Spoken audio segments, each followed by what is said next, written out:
West Bengal state university 5th semester অনার্সের selective honours paper যেটা তোমাদের রয়েছে বিএনজিএ ডিএসই 01T আর 02T, এই দুটো সাজেশন নিয়ে আজকে আমি তোমাদের সাথে বর্ণময় চ্যানেলের পক্ষ থেকে আশা করি তোমাদের প্রিপারেশন অনেকখানি হয়ে গেছে। তো লাস্ট টাইমের কিছু সাজেশনের জন্য আমার আজকে তোমাদের সামনে আসা, এবং আগেরবারও তোমাদের সাজেশন দিয়েছিলাম, তোমরা সেখান থেকে বেশ অনেকটা উপকৃত হয়েছিলে বলে অনেকে আমাকে জানিয়েছো। তো আজকে সেই উদ্দেশ্য নিয়েই তোমাদের সামনে আসা, এবং তোমাদের কাছে আমি অবশ্যই একটা রিকোয়েস্ট রাখবো, তোমরা কারা কারা এই প্রশ্ন দেখে পরীক্ষা দিচ্ছ, কারা কারা এই সাজেশন ফলো করছো, ডেফিনেটলি আমার কমেন্ট বক্সে জানিও। আর চলো দেরি না করে শুরু করা যাক। ডিএসসি 1-এর ইউনিট 1-এ তোমাদের থাকে রামায়ণ। রামায়ণ থেকে তোমরা শূর্পণখার নাসিকাচ্ছেদন অবশ্যই পড়বে সীতা সরমার কথোপকথন বা সীতা সরমা চরিত্র, ইন্ডিভিজুয়াল করে দুটোকেই করবে। দেখবে রামায়ণ বাঙালি গৃহাশ্রমের কাব্য আলোচনা করো, অর্থাৎ কবি কৃতিত্ব।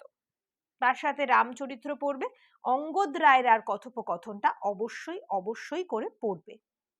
এবার চলে আসে ইউনিট 2। ইউনিট 2 হচ্ছে মনসা মঙ্গল। মনসা মঙ্গল থেকে মনসা চরিত্র, চাঁদ চরিত্র, সনকা চরিত্র মাস্ট মাস্ট মাস্ট তোমরা পড়বে। তার পাশাপাশি পড়ো সর্পসত্র যজ্ঞ।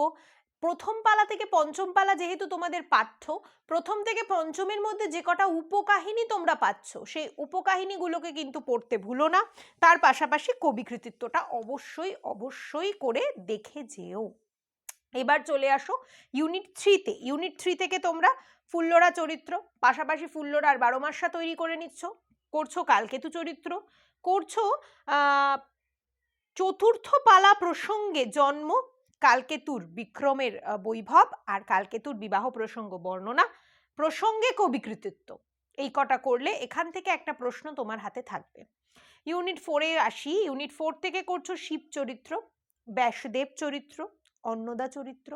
নতুন মঙ্গল বলা হয় কেন অন্নদা মঙ্গলকে দেখো, হাস্যরস দেখো, আর হরিহর চরিত্র দেখো। এই কটা দেখলে মোটামুটি ডিএসসি 1 তোমার হাতে থাকবে। 10 নম্বরের জন্য বললাম। এবার 10 নম্বর ব্যতীত 5 নম্বরের জন্য তোমরা ভালো করে পেপারগুলোকে পড়ে নিচ্ছ। পড়ে নিলে পরেই তোমাদের সেখান থেকে শর্ট কোশ্চেন, আর সমস্ত কিছুর জন্য বাবা টেক্সট পড়া ইনডিড বাধ্যতামূলক। টেক্সট কিন্তু পড়তে হবে। যদি এই মুহূর্তে টেক্সট পড়ে না থাকো, বিষয় সংক্ষেপ, রামায়ণের বিষয় সংক্ষেপ তোমাকে আর কি বলবো, ছোট থেকে শুনে শুনে তোমরা বড় হয়েছো, মনসামঙ্গলও পড়তে গিয়ে কিছুটা জেনেছো, আরেকটু স্বচ্ছ ধারণা নিয়ে তোমরা কিন্তু বিষয়টাকে পরীক্ষার হল অবধি পৌঁছে নিয়ে যেও। চলে আসি ডিএসসি 2। ডিএসসি 2 ইউনিট 1 হচ্ছে মুচিরামগুড়ের জীবনচরিত। সেখান থেকে সমাজ ব্যবস্থা পড়বে, ভাষা পড়বে, যাত্রাপালা প্রসঙ্গ পড়বে, মুচিরামগুড় চরিত্র পড়বে, নামকরণ পড়বে। যে কটা বললাম একটাও বাদ দেবে না। ইউনিট 2 থেকে পড়ছো ভাষা অর্থাৎ গদ্য শৈলীটা পড়বে ভালো করে, ধর্ম ও মোক্ষ দেখবে, সমাজ ভিক্ষা, নামকরণ দেখবে, প্রাচ্য পাশ্চাত্যের নামকরণ দেখবে, সাধুচলিতের মিশ্রণ কিভাবে ঘটেছে গ্রন্থটার মধ্যে দেখবে, ইতিহাস আর স্বদেশ চেতনা এগুলো দেখছো। আর শর্টের জন্য দেখো আহার ও পানীয়, রীতিনীতি, পারি ও ফ্রান্স, এগুলোকে একটু দেখে যেও, কিচ্ছু বাদ দিও না কিন্তু এখান থেকে। ইউনিট 3-তে আসো। ইউনিট 3 থেকে দেখছো পঞ্চভূত গ্রন্থের আঙ্গিকগত বৈশিষ্ট্য, দেখছো নামকরণ, দেখছো গ্রন্থে পাশ্চাত্য প্রভাব, শ্রেণী নির্ণয়, আর ছোটগুলোর মধ্যে দেখছো মন, সৌন্দর্যের সম্বন্ধ, কৌতুকহাস্য। একটাও বাদ দেবে না, নট আ সিঙ্গল ওয়ান, একটাও বাদ দেবে না। ইউনিট 4-এ যদি আমরা যাই, বুদ্ধদেব বসুর প্রবন্ধ, সেখান থেকে পড়ছো আড্ডা, রবীন্দ্রনাথের শেষ জীবন, রামায়ণ, রবীন্দ্রনাথ গদ্য ও প্রবন্ধ শিল্প, শিশু সাহিত্য, জীবনানন্দ দাশের স্মরণে। এইখান থেকে তোমাদেরকে আমি কয়েকটা বলে দিই। এখান থেকে তোমরা রবীন্দ্রনাথের শেষ জীবন আর রবীন্দ্রনাথের গদ্য প্রবন্ধ শিল্প দুটোই দেখবে, আড্ডা দেখবে, আর জীবনানন্দ দাশের স্মরণে আর রামায়ণটা ভালো করে দেখো।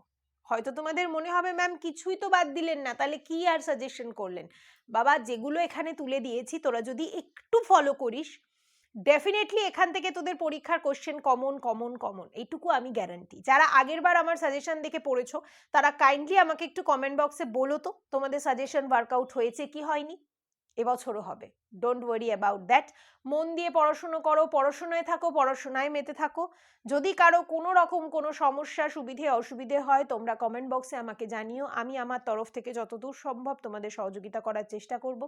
বাকি পড়তে থাকো, পড়াশোনায় থাকো। আর যদি কোনো সাবজেক্টের, বাংলার আর কোনো সাবজেক্টের যদি সাজেশন তোমাদের লেগে থাকে, তোমরা আমাকে কমেন্ট বক্সে জানিও। আমি নিশ্চয়ই চেষ্টা করব দুদিনের মধ্যে তোমাদের সেই সাজেশন এনে দেবার। ততক্ষণ পর্যন্ত পরীক্ষা ভালোভাবে দাও। আর পরীক্ষা সংক্রান্ত সাজেশনের বিষয়ে আরও কিছু কিছু জিনিস আমার চ্যানেল থেকে শর্ট ভিডিওতে দেওয়া থাকবে, তোমরা কিন্তু চেক করতে ভুলো না। পড়াশোনায় থাকো, পড়াশোনায় মেতে থাকো, পরীক্ষা সবার ভালো হোক, পরীক্ষার দিন তোমার হোক, তোমার হাতের পেন সফলতার শীর্ষে পৌঁছাক।